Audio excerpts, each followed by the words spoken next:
प्रियंका वाड्रा वायनाड में 45,000 वोट से आगे चल रही हैं।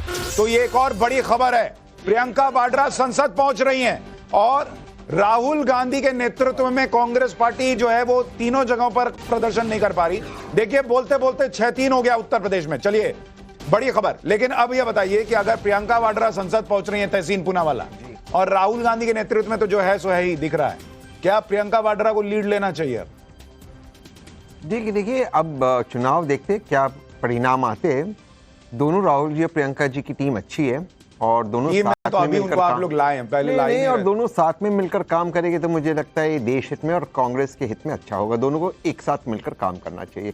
और जो थोड़े सलाहकार है, उन थोड़े जो जमीनी सलाहकार है वो ज्यादा आ जाएंगे तो अच्छा होगा। जैसे कौन है अभी कौन है अभी मुझे नहीं पता जो है, बट अच्छा, अब थोड़ा और जुड़ जाए। अभी सलाहकार अभी जितने उसमें और जुड़ जाए। सलाहकारों में जमीनी कौन नहीं है, ये भी तो थोड़ा नहीं, और जुड़ जाए। आप गलत पूछ रहे हैं और देश जी, आपका प्रश्न गलत है। सलाहकारों में कौन कौन जमीनी नहीं है ये बताइए। यही पूछ रहा हूँ, यही पूछाएंगे। हम कह रहे हैं और जुड़ना चाहिए। अरे नाम बोल दीजिए ना, और जुड़ने चाहिए। ये डर का माहौल है लग रहा है। जयराम रमेश का नाम नहीं ले पा रहे हैं। जी ने कहा एक है तो सेफ है, ये डर का माहौल है। एक है तो सेफ है, जितने एक हो गए, जितने एक है। पवन खेड़ा का नाम नहीं ले पा रहे हैं, डर का माहौल है। एक सेकंड। और बड़ी खबर, रुझानों में झारखंड में बीजेपी की सरकार पहली बार। इन तीनों जगहों से आप देखिए बड़ी खबर आ रही है। लेकिन झारखंड में 72 सीटों के रुझान और बीजेपी बहुमत के पार। बीजेपी गठबंधन 41, जेएमएम गठबंधन 31 और अभी भी 9 सीटों के रुझान आने बचे हुए हैं। यानी झारखंड में अगर यही ट्रेंड कंटिन्यू कर गया तो बहुत बड़ी खबर, रुझानों में झारखंड में बीजेपी बहुमत से मात्र 1 सीट पीछे है। 69 सीटों के रुझान और बीजेपी गठबंधन 40 पर पहुंच गया है। झारखंड में बड़ा उलटफेर होता हुआ दिख रहा है। अभी ईवीएम से वोटों की गिनती होगी तो इसमें उलटफेर होने की संभावना है। सुशांत जी, झारखंड बनने के बाद कभी किसी पार्टी को बहुमत नहीं मिला। भारतीय जनता पार्टी 2014 में सबसे अधिक 37 सीटें पाई थी। अगर 37 क्रॉस करती है तो ये तो रिकॉर्ड हो जाएगा। अभी दिख रहा है, इसलिए हमको इसलिए कहा कि झारखंड में मतलब लड़ाई है। ये तो मैं बिल्कुल स्वीकार करता हूं। झारखंड में भाजपा के अपने अच्छे विद्रोही जो उनके चुनाव को हरा सकते हो, कम से कम 5 सीटों पर तो उनका मुकाबला हो रहा है। तो इसलिए अभी झारखंड के लिए जो कई सीटों को साफ साफ दिख रहा था कि वहां बीजेपी ने ठीक से मैनेज नहीं किया है अपने लोगों को बैठाने के पीछे। दूसरी जो वहां घटना हुई, जो हम लोग चंपई सोरेन को जो बहुत बड़ा हीरो बना दिया, उसके परिणाम ये हुए कि झारखंड में पहली बार पिता और पुत्र को बीजेपी ने टिकट दिया, दोनों को दे दिया। आपने पूरे राज्य में उनका दौरा करा दिया, लेकिन अपने आदिवासी नेताओं को नहीं कराया। तो बीजेपी का माहौल तो है, एज है, लेकिन कुछ ऐसे फैक्टर थे जो बीजेपी के अंदर के असंतोष को बढ़ा रहे थे। और उसमें ये, क्योंकि जो चंपई सोरेन थे वो 3700 के आसपास वोट से जीते थे, ये भी नहीं कि बहुत ज्यादा वोटों से जीते रहे हों। तो थोड़ी सी भारतीय जनता पार्टी की रणनीति में झारखंड, ठीक है। और उत्तर प्रदेश का जरा बताइए, 7-2 की उम्मीद थी कि आपको, और करहल में समाजवादी पार्टी पीछे चल सकती है? नहीं, मैं 5 और 4 की उम्मीद मैं अभी भी कर रहा हूं कि 5 और 4 हो सकता है। 7 और 2 की उम्मीद नहीं। अगर 7 और 2 हो रहा है तो फिर ये मान के चलिए कि समाजवादी पार्टी को 2024 में बाय एक्सीडेंट उसको ये हालत हो गई ना, तो उसकी हालत वही है जो 2014-2017 में हुई है। ठीक है, असाधारण परिणाम होगा। ठीक है, राजगोपालन सर क्या जोड़ना चाह रहे हैं? सुनो बाबू, ये बड़का बाबू, एक सेकंड। आने वाले दिन में योगी सेफ है, अखिलेश साफ है, जो दिखा रहे। अच्छा, सेकंड थिंग, आप महाराष्ट्र झारखंड दोनों को दे रहे। ये दक्षिण भारत से, तमिलनाडु से जुड़ा हुआ कहानी, मैं आपको इंटरेस्टिंग कहानी सुनाना चाहता हूँ।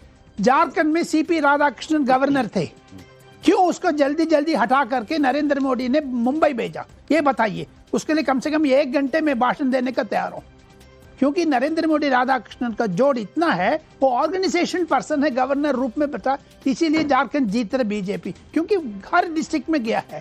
आने वाले दिन में गवर्नर का रूप, जो नरेंद्र मोदी का सरकार में गवर्नर का रूप अच्छा था, इसीलिए झारखंड महाराष्ट्र दोनों जीत रहे। प्लस 2024 से फरवरी से नवंबर तक कितना परिवर्तन बीजेपी में, मैं साक्षी हूं क्योंकि उसमें जमीन पर जुड़ा हुआ आदमी तो को आड़े अगर किया है। यही नतीजे रह गए राजगोपालन सर, क्या ये मैसेज है जो लोग कह रहे थे कि नरेंद्र मोदी का तो कंधा झुक गया है, याददाश्त कमजोर हो गई है, अब 56 इंच का सीना नहीं रह गया, क्या अगर यही नतीजे रह गए तो उनके लिए कुछ मैसेज है?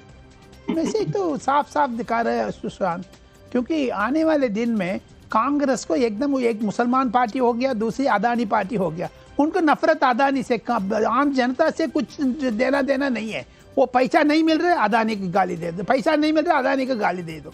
सो देयरफॉर कांग्रेस का ये अवर्शन है, दुश्मन है, द्रोही है। ठीक है, मुझे लगता है फराज भाई भी हमारे साथ जुड़ गए हैं समाजवादी पार्टी से। फराज किदवई, फराज भाई 7-2 इस वक्त दिख रहा है मामला उत्तर प्रदेश के उपचुनाव में। 7 पर बीजेपी आगे, 2 पे समाजवादी पार्टी। सुशांत भाई एक शेर सुनिए कि इब्तिदाए इश्क है रोता है क्या, आगे आगे देखिए होता है क्या। वाह, आप आते ही माहौल बना देते हैं शेर से। आपने अभी एक चीज बोली कि बड़ा उलटफेर हो गया है, तो इस वर्ड को, इस सेंटेंस को थोड़ा सा बचा के रखिए, क्योंकि आधे घंटे बाद आप फिर बोलने वाले हैं कि बड़ा उलटफेर हो गया। अरे सर, इसका पूरा स्टॉक है मेरे पास, मैं अगले 2 घंटे बोलता रहूंगा, जैसे जैसे पलटते रहेंगे आंकड़े, आप चिंता मत कीजिए। जी जी, लेकिन जी, लेकिन आप ये मान के चल रहे हैं कि ये पलटेगा मामला?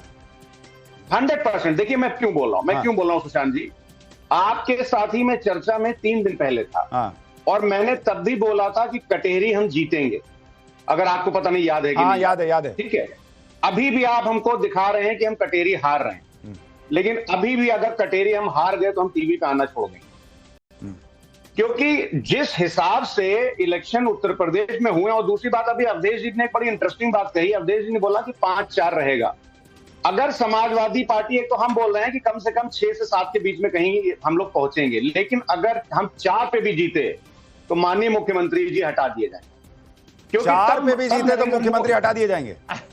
मैं रीजन है, उसका रीजन है, लॉजिक सुनिए। आप लॉजिक सुनिए, तब नरेंद्र मोदी जी कहेंगे कि उत्तर प्रदेश की पुलिस का इस्तेमाल करके भी तुम 4 सीटें हार गए। मतलब शासन का, प्रशासन का जिस तरह से दुरुपयोग हुआ है, जिस तरह से लाठियां चलाई हैं, जिस तरह से पिस्तौलें तानी गई हैं, जिस तरह से आईडी कार्ड, जहां पे पुलिस का मर्जी आई, हम लोग तो फील्ड में थे, वहां पे आईडी कार्ड चेक किए, समाजवादी पार्टी के वोटर को देख करके परेशान किया गया। तो अगर, एक तो ये होगा नहीं, लेकिन अगर ये 5 भी जीत गए तब भी माननीय मुख्यमंत्री जी को हटा दिया जाएगा। एक बड़ी टूट भारतीय जनता पार्टी में हो जाएगी। आपने केशव प्रसाद मौर्य जी का कल पहली बार एक ट्वीट पे गौर नहीं किया? For the first time in his life उन्होंने श्रद्धेय नेताजी को बहुत मतलब श्रद्धांजलि दी, अच्छी बात उन्होंने दी है, लेकिन कल से पहले उन्होंने कभी नहीं दी। सर, अरे सर फराज भाई, बीजेपी ने तो स्वर्गीय नेताजी को, जिनको ये लोग तमाम लोग कहते रहते हैं कि उन्होंने कार सेवकों पे गोली चलवा दी थी, उनको पद्म सम्मान दे दिया। आप एक ट्वीट पर ही खुश हैं? नहीं, मैं खुश नहीं हूं। मैं देखिए एक एनालिसिस कर रहा हूं कि केशव मौर्य जी का कल ये ट्वीट आना, ये दिखाता है कि भारतीय जनता पार्टी में नहीं, ये नहीं दिखा रहा ना सर। जब पद्म सम्मान दे दिए तो अब क्या बचा? एक ट्वीट में क्या है? देखिए फराज भाई, जब नेता एक बड़ी खबर बता दूं,